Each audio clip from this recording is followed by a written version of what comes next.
Buenas noches, bienvenidos a Signo Pesos, la economía al alcance de su pantalla. Estos son los temas claves de hoy. Nueva encuesta sobre la calidad de vida. El DANE reveló el más reciente estudio sobre la población y la cantidad de hogares en el país. Además, consultó sobre el tipo de vivienda que tienen las familias, el acceso a la salud y su percepción en temas como la pobreza. En minutos, los detalles con Piedad Urdinola, directora del DANE. Último llamado a los morosos tributarios. La Secretaría de Hacienda en Bogotá quiere que los miles de residentes de la capital que están morosos en el pago de sus impuestos se pongan al día. También tengan en cuenta que el plazo para pagar el impuesto predial con descuento del 10% está por vencerse. Advertencia de los expertos y de las empresas. La consulta popular, a través de la cual el gobierno quiere realizar cambios en las normas laborales, podría generar la pérdida de cientos de miles de empleos formales. Ya les contamos qué dicen los estudios.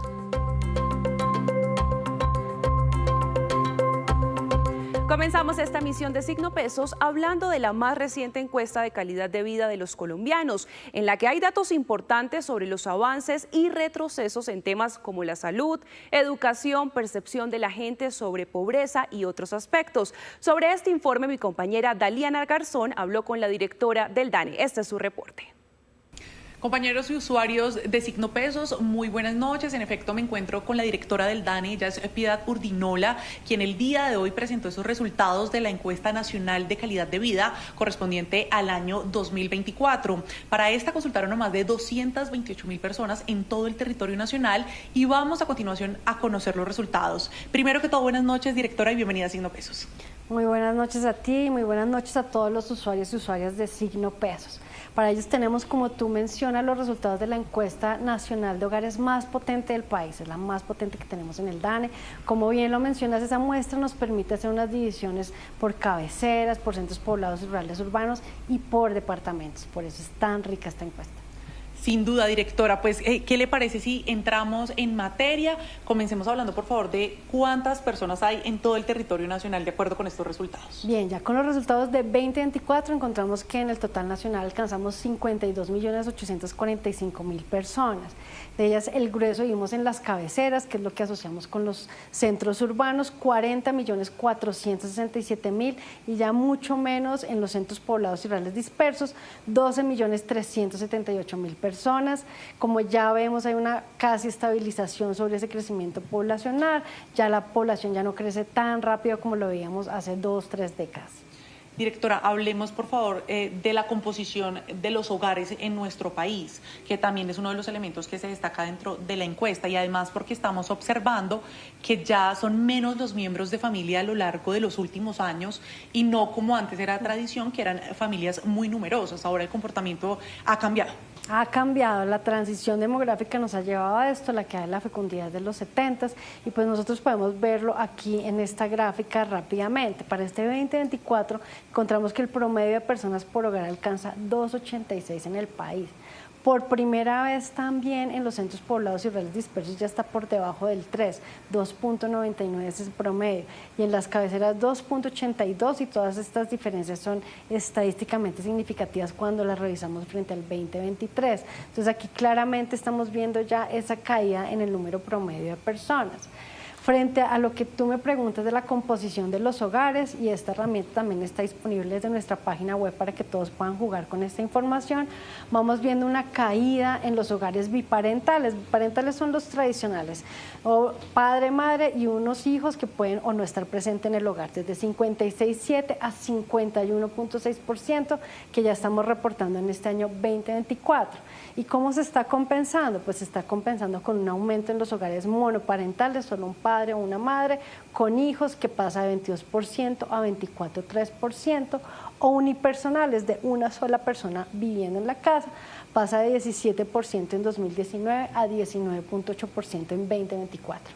Es decir, hoy en día las familias están optando, o el segmento donde más está creciendo es sobre todo padres o madres solteras, y también el unipersonal, que ya son esos jóvenes que deciden en su mayoría no tener familia.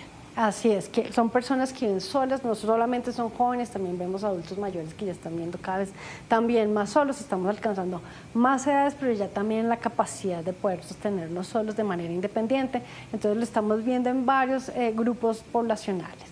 Comprendo. Déjeme por acá, por favor, directora. Ahí pasamos a la otra, sí, vamos muy bien. Este es el porcentaje de hogares según la tipología, que era un poquito lo que estábamos hablando hace un momento, ¿verdad? De acuerdo. Entonces, digamos por acá, por favor, hablando también del porcentaje en los hogares con jefe mujer, eso también llama bastante la atención, ¿no? Porque también, si bien ya son más las personas que están tomando la determinación, como tú decías, de estar solos, también predomina que son más las mujeres jefes de hogar. Bien, estamos viendo el aumento de las jefaturas femeninas, esto es algo que se viene aumentando en el país desde los 80. Vemos aquí pues en esta serie que es más reciente, desde 2019, un aumento en el total nacional desde 38,4 hasta 46,5%, pero ese aumento sucede no solamente en las cabeceras donde ya alcanza 49%, sino que también en los centros poblados y rurales dispersos 37,7%. Y si ustedes se fijan acá en el mapa, cualquiera puede entrar ahí y pinchar en cualquiera de los departamentos del país. Entre más oscurito quiere decir que esa proporción es más alta, entre más claro quiere decir que esa proporción es más baja. Entonces podemos revisar lo que sucede también a través de los departamentos. Comprendo. Bueno, directora, sigamos revisando por favor la encuesta. Por acá, veamos, exacto, veamos por acá vivienda y medio ambiente. Esto también es un tema muy relevante porque estamos hablando del tipo de vivienda. Antes también veíamos que las familias le apostaban mucho al bien raíz, a la propiedad, pero sin embargo hoy también vemos un comportamiento distinto y es que prefieren estar en arriendo. ¿Cómo están los números en ese sentido? Bien, como bien lo mencionas, tenemos estas proporciones que van creciendo en las familias o los hogares que están viviendo en arriendo o subarriendo, pasa de 35,7 en el 2019 a 40,4% en el 2024 y una disminución de los que estaban viviendo en propia o totalmente pagada de 41,6% en el 19 a 36%. Propia, pero que la están pagando, pasa de 4,6 a 3,5%. Entonces, como bien lo mencionas, lo que estamos viendo es un incremento de las personas que vivimos en arriendo en el país. Y esto pues también lo podemos revisar, que tiene unas diferencias a través de lo que sucede en los departamentos. Entonces, por un lado, esta caída en el promedio de personas que viven en el hogar, pero también hay unas diferencias socioeconómicas y culturales. Fíjate que no es coincidencia que Chocó tenga la mayor proporción de los hogares que viven en vivienda propia, 64,7%. Por acá tenemos Bogotá, por ejemplo, que es 41,2%.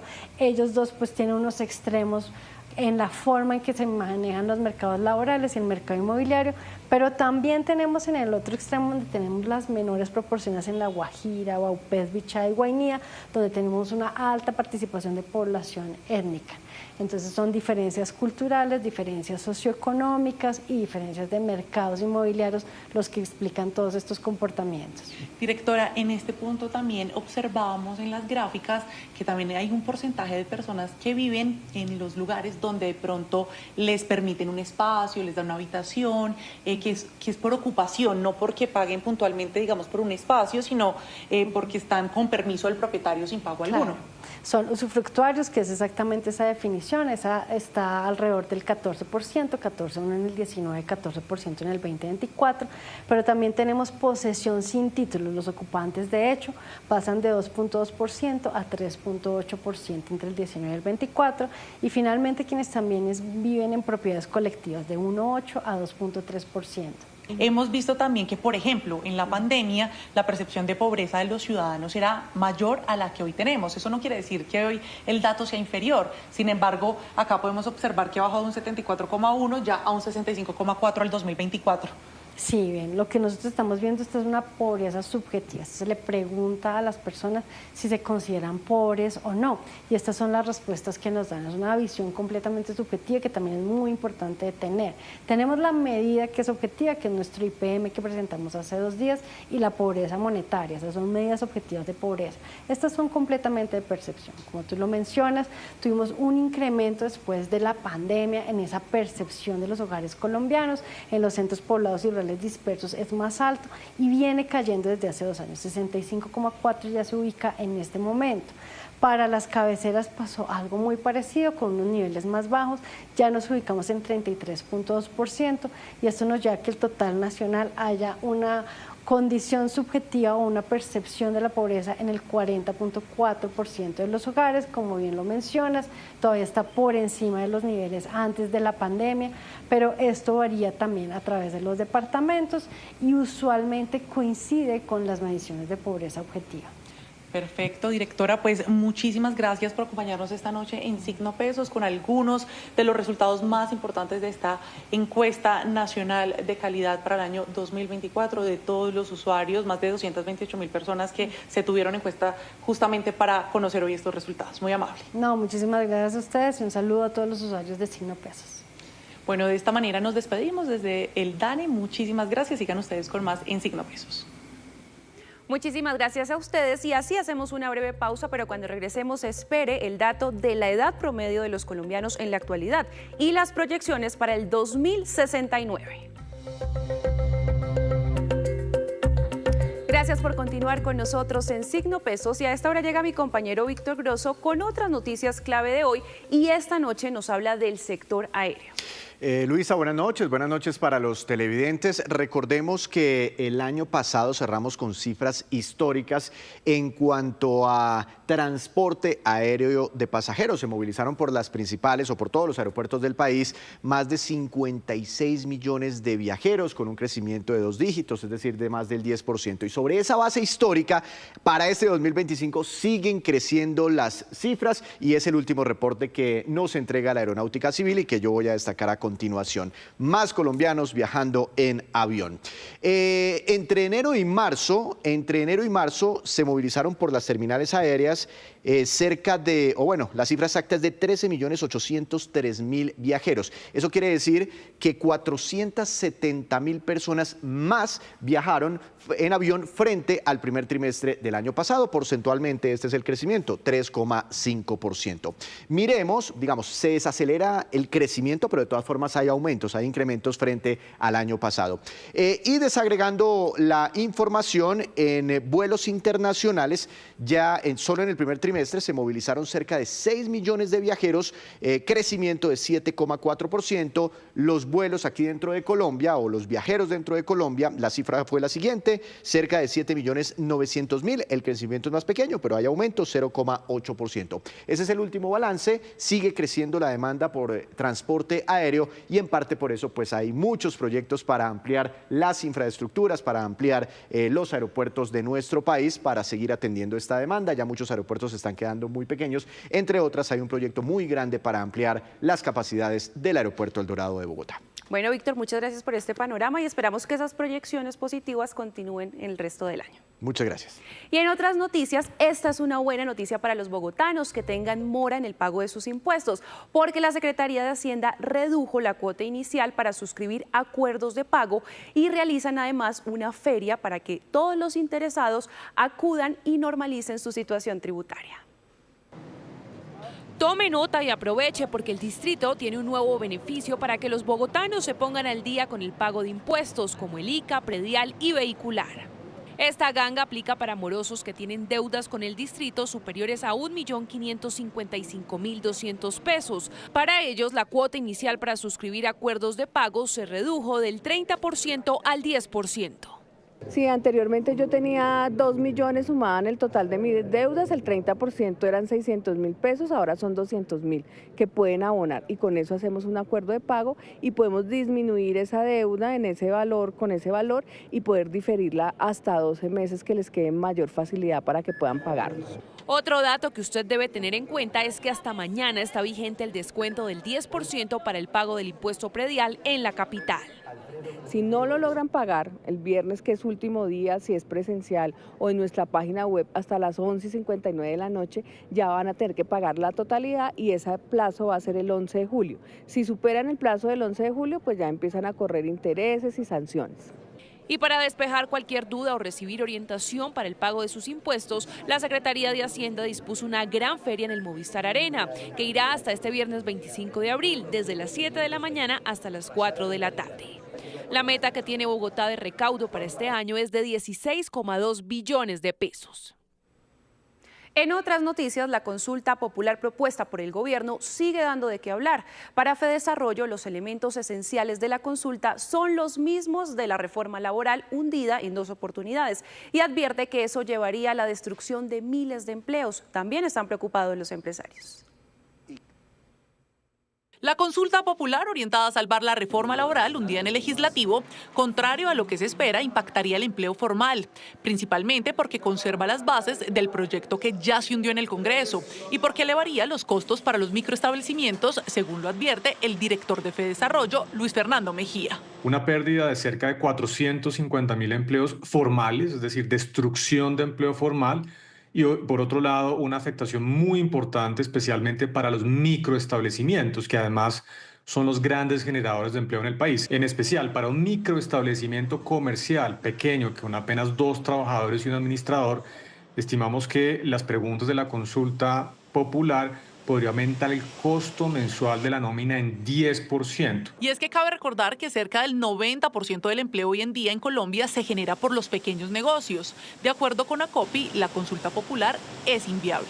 A mayor costo laboral, más pérdida de empleos porque la pequeña empresa no va a tener con qué pagar. ¿Qué va a significar eso? Aumentar los niveles de informalidad en el país. En Colombia la informalidad laboral está en un 65%. Con esto podría llegar a un 72%. Si queremos que Colombia pierda empleos y que cierren empresas, entonces hay que votar esa consulta popular. Para los expertos, el gobierno aún tiene la oportunidad de replantear una reforma laboral que realmente aumente la demanda del empleo formal. De no ser así, no solo va a contribuir a la informalidad, sino que también afectaría a la inflación, que en los últimos meses ha logrado estabilizarse muy cerca del 5%. Y antes de despedirnos los dejo con este dato. Hoy en día la edad promedio en Colombia es de 34 años y en 2069 la edad promedio estaría entre 47 y 53 años, lo que refleja una población mucho más envejecida. Y así terminamos por hoy. Los esperamos mañana con una nueva emisión y toda la información económica que usted necesita saber. Esto es Signo Pesos, la economía al alcance de su pantalla. Buenas noches.